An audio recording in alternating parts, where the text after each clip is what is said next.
There is nothing wrong with your internet. Do not attempt to adjust your settings. We are controlling the podcast. We control the squealing and the screams.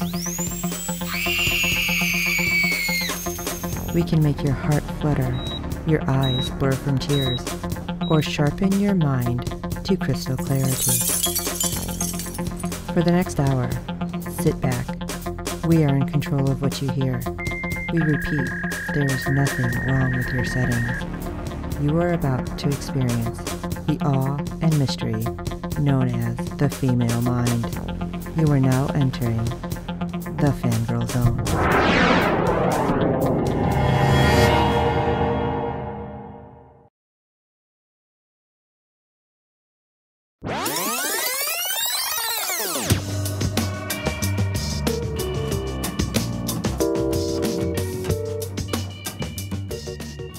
Hi, we're here at New York Comic-Con with Carl Lumbly. Thank you so much for taking a few moments to talk to us. Absolutely, my pleasure. I want to talk to you a little bit about your role on Zoo. I absolutely love the series. Yeah. What was it that made you kind of be the bad guy? Well, you know, the way these things work sometimes, I started off believing that I was going to be perhaps on the wrong side of the issue, which is kind of fun to play because you still have to love the character, so there has to be a reason you believe you're doing what you're doing. And I thought that, you know, the idea of a character who believed in genetic modification and believed in the rights of corporations to make the world better for people who don't know how to make it better is an interesting thought. So I just applied myself to it the way I do to any character. And now I'm not sure if he's on the right side or the wrong side, but wherever he is, I love playing the character and I like the show a lot, so I'm pretty happy.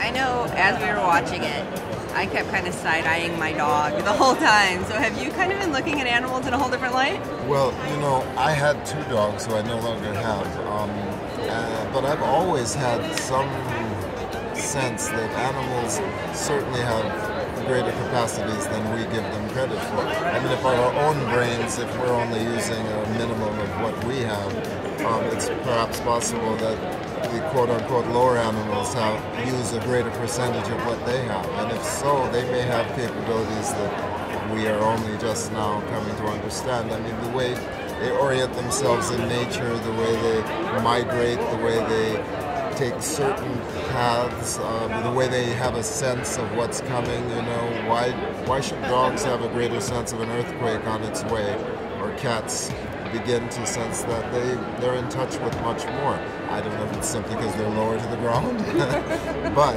it's also possible that they have an intelligence that is far superior to our own. So the notion that they might actually be a little fed up with the way we treat the planet compared to the way they feel it should be treated, that perhaps they have a greater reverence for it, and that allows them to limit that portion of their brain that would be more interruptive and allows them to live in harmony with the earth. And I think indigenous peoples have that same kind of a sense through time. They've lived in harmony with the earth, and then modern man seems to feel that there are some things about nature that we should be controlling, we should be handling and making better.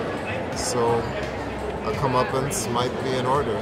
It's kind of scary to think about that actually happened. I think we'd all be in even bigger trouble than what the show actually was portraying. Well, for me, when I just think about squirrels, it's a little silly. I've never trusted them. They're bushy and they're cute, but they're everywhere.